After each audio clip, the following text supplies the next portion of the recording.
My name is John Straw. I'm a technology entrepreneur going back what feels like 400 years.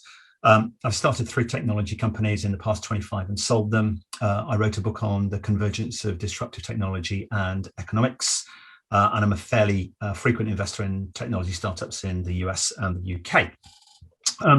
For the past 4 or 5 years, I spend most of my time on a plane going and talking to corporate clients via McKinsey about productivity 5.0, where essentially artificial intelligence is going to make huge amounts of time available for us to be more creative and therefore much more productive going forward. So we've come through the COVID thing and we've learned a lot about working styles, and working styles, working from home is potentially releasing quite a bit of time for us to be that much more creative. Now, a lot of people think that creative in this case will translate into innovation, but innovation is a word I'm trying not to use because it frightens people. And for a lot of corporate clients, it's particularly frightening because it means too much change. So I looked at the concept of thinking innovation around ingenuity, which is a lot more tactical than innovation, but nevertheless can be instantaneously productive and instantaneously effective. And the human being has got almost no limits at all to being ingenious. AI computer systems going to be a long, long time, going to be decades before they get to our level of ingenuity.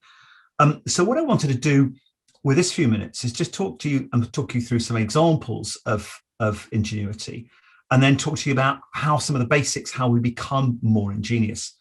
And a classic example is this slide here. This is a problem that the world's largest plane, which is the US Galaxy Globemaster, I think it is, it's just simply too big for the hangars. So they actually recrafted the hangar doors around the plane. And that's just really classic example of simplicity and ingenuity. But let me give you a number of examples, and then we'll talk, as I say, about the how part of it.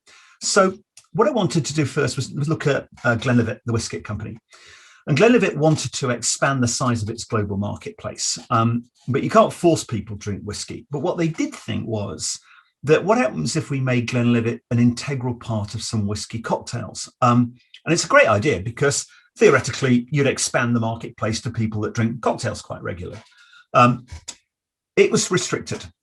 It was restricted by the fact that actually the mixologists or the cocktail creators, they were in the bars. Well, they're not anymore. Probably won't be for a few more months. And therefore, it required people to go into those bars, both of which were highly restrictive, let alone taking COVID into account. So they got ingenious out of it. And what they did was they actually invented a range of pre-mixed capsules containing Glenlivet-based cocktails. And they've gone down a storm in the US because you can have all of these cocktails delivered to you in a lovely piece of packaging. The cocktail, the pouch as it's called, is actually made of biodegradable extract from seaweed. So it's completely biodegradable. You can throw it away, empty it into the cocktail glass and actually throw it away. It's genius. And that's a level of fantastic ingenuity. The next one I looked at was Apple. And Apple have got a really interesting problem. Their products are such good quality and last such a long time that commonly a lot of people will take a new product and they'll sell it when they're finished with it and put it into the second-hand market. And the second-hand market will put it into the third-hand marketplace, and the third-hand market will put it into the fourth-hand market. This is actually a bit of an economic problem for Apple because what they really want to do is sell more new product to more people. But by having such a large secondary marketplace for it, that actually defeats the economics of it. So they did something that was genius that actually, I suppose, inspired you to keep all of their products inside of your close family and not let it out into the market. And I discovered this because I was buying a new iPad recently and I was configuring it on screen. And I noticed this, is that I could add an engraving. And it's prompting me to put my name, initials, and phone number right on the back of the device. Well, of course, if I do that, then I'm not very unlikely to actually want to put it into an external marketplace. I'm likely just to keep it inside of the family. And that's how Apple's using its ingenuity to restrict the economics of a certain marketplace. Next opportunity. This is really unfortunate. We know, certainly in the States, that a large amount of animals die in cars. They're left in cars when the owners go shopping, temperature raises, places like Texas, inside of cars can reach 120 degrees, poor animals will die. And yet owners still like to take the animals with them. And of course, the animals will want to go with their owners. So Tesla, being Tesla and hugely ingenious, decided that they wanted to make animals safe inside of their cars. And they did something which was incredibly simple. And it was this. The Tesla owner can set the internal temperature of the car when they are away, maybe doing shopping, something along those lines, to a specific level. And then they actually get to message people passing the car that actually the animal's going to be safe. I just thought that was just fantastic. So I've got lots more examples of this, especially in advertising, really fantastic, amazing advertising ingenuity. How? Well, there's quite a bit of science that goes behind this. And one of the things that I would encourage everybody to do is take a short course in behavioral economics and to see how people react to this level of ingenuity and how perhaps you can measure that and actually understand how you can prompt them, nudge them into various types of behaviors. But let me just go through some of the basics here.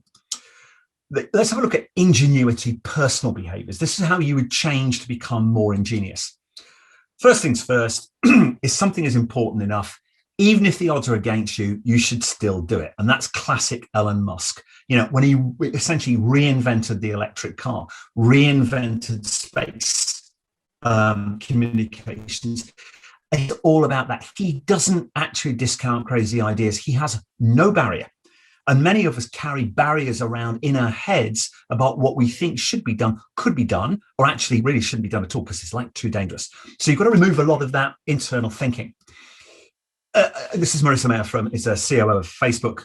If you push the feeling of being scared, that feeling of taking a risk, you really can actually do amazing things. Personally, I went parachuting for the first time in 2019, and I was just terrified when I was about to come off the plane. And then within seconds of coming out of the plane, all of a sudden, I just was completely addicted to it. So you push the barrier, you go beyond the barrier, and then worlds open up to you accordingly. Steve Jobs said something really amazing, and that is creativity is just connecting things. And if you think about that, it is so incredibly relevant to ingenuity, is actually adding different things together to see what they come out with. And that flows into knowledge, right? And that is actually the knowledge about basically just broadening your knowledge capability and actually just putting that into the thinking pot, removing the barriers to either side, and then you'll come up with some great ideas. But then you want some team behaviors to go with it. And the team behaviors is many of you, if you're going through a digital transformation, are going to be thinking about that you'd be using scrums, right? To actually get stuff done is using scrums of multidiscipline scrums, everything from having an IT person in there, a scrum master in there, a creative in there. So I've got a concept around a scrum, which I've been testing and seems to work. And that is that we actually look at this form of scrum. So we have, firstly, a creative from your advertising agency down in the right-hand corner. We have a web developer because a lot of innovation is going to happen visually on the web. That's how you'll distribute it. You'll have a social media person whose job it is to actually make sure that it goes viral because it's obviously ingenious and ingenious stuff goes viral. And you'll have a brand person to make sure that they actually send the brand book to go with it. That's just a soup song of ingenuity. The big question for you and your business and your organization is, when was the last time you were ingenious? Thank you.